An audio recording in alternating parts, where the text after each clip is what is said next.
ZA, Boxing Nation, where boxing lives, breathes, and breaks down. We've got breaking news. Chris Eubank Jr. has officially missed weight ahead of his highly anticipated legacy-defining fight with Conor Benn, and he's been fined $500,000 for it. But with the strict rehydration clause in play, will Chris Eubank Jr. still have enough in the tank to beat Conor Benn, or has his weight cut already taken its toll? Let's break it all down. So let's get straight into it. This morning, Chris Eubank Jr. stepped on a scale and he came in 0.05 over the contracted weight. And that's right, just a sliver over. And because of the contract he signed, he's been fined $500,000 for it. That's an insane amount of money for being off weight by less than a small banana. But what's even more dangerous is the strict rehydration clause in the contract. Chris is limited to how much weight he can put back on before fight night. This is deja vu. We've seen Chris drained before and it didn't look good. So here's the question. Should Eubank Jr. even try to make the rehydration limit or just pay the fine and come in 100% rehydrated for this legacy-defining fight? Because one thing is for sure, if he walks into the ring depleted, Conor Benn could pull off the upset. This fight is about more than just pride, it's legacy. Chris Eubank is fighting for the family name. The rivalry between the Eubanks and the Benns goes back nearly 30 years. It's about who carries the family torch into the next era. If Chris Eubank Jr. is weight drained and unable to perform, it could stain the legacy forever. Even Harlem Eubank has spoke out.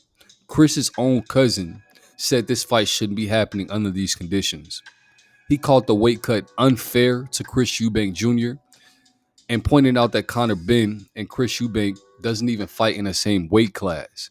Conor Benn being a 147-pound fighter, just like Harlem Eubank, and Chris Eubank being a 168-pound fighter at this point in his career. He went as far as to saying that he should be the one fighting Conor Benn because they're the same size, same division, and have similar experience. That's real concern coming from family, and that makes you wonder what Chris's team is really thinking behind the scenes. Nigel Benn claims that Conor Benn dropped undefeated future opponent for Canelo Alvarez in May, William Skoll. Conor Benn drops William Skoll in sparring. He gave brilliant work to Bruno Ceres, who just beat Jaime Munguia in an extremely competitive fight. Nigel Benn believes that Conor's power is extremely real, even at 160 pounds. And that's peaking at just the right time. If Chris comes in sluggish, Conor's speed, explosiveness can be the difference maker in this fight. So here's the picture. Chris Eubank Jr. is walking into a high-pressure legacy fight, fresh off a brutal weight cut with a massive fine hanging over his head and a dangerous opponent standing in front of him. If he wins, it's a heroic moment. But if he loses, especially if he looks weak, people will point to this moment, the missed weight, the rehydration clause, the gamble. What do you think? Should Chris fully rehydrate and ignore the limit? Should Chris fully rehydrate and ignore the limit, or try to play it by the book and risk it all? Drop your thoughts in the comments below and let me know what you think. And don't forget to like, comment, share, subscribe, and turn on post notifications so you never miss out on the update. This is ZA Boxing Nation, and if you're new here, keep your hands up, and I'll catch you in the next one.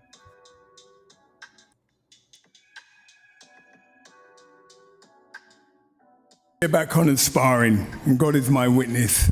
First, he started sparring with Denzel Bentley, super middleweight, but really at light heavy. Had his hands full with Conor. I mean, Conor was just going through it, 10 rounds, done it easy. Then he was sparring with a guy that knocked out Mongia, Bruno. I can't remember his last name. Suarez. Been sparring with him. Another light heavy. Conor was bullying him around. And then to put the cherry on top, he started sparring with a guy called William Skull, an IBF champion, who's fighting a week after Conor. Coming there 12-handed. Shouldn't say it, but you know what? Because for the last 2 years, all I've been here negative. I'm going to tell you about my son.